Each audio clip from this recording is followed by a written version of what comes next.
L'agriculture du vivant, c'est vraiment couvrir les sols pour avoir le plus d'énergie possible captée, parce que les végétaux, c'est des panneaux solaires, on capte l'énergie du soleil et après on la diffuse dans le sol par les exudats racinaires et on améliore la fertilité du sol. L'objectif, c'est de faire une alliance avec l'activité biologique, notamment les vers de terre, les bactéries, les champignons, les favoriser, les nourrir et avoir toujours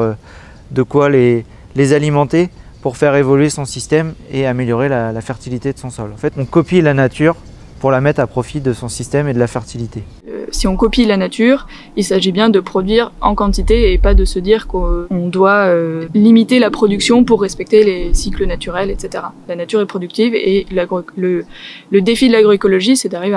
à produire beaucoup en respectant ces cycles naturels. Dès qu'on commence à rentrer dans l'agriculture du vivant, ça devient entre guillemets un jeu. C'est un mécanisme où on compose avec la nature, on essaye de la copier et donc on rentre dans une phase un peu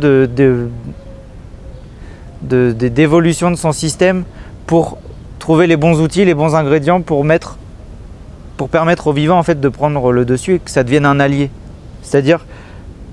je pars d'un constat, j'ai une problématique, c'est qu'est-ce que ça m'enseigne et ensuite comment est-ce que je le mets à profit ou quels sont les ingrédients que j'ai à mettre en place pour que ce problème devienne soit résorbé et puis que j'aille vers un système plus vertueux.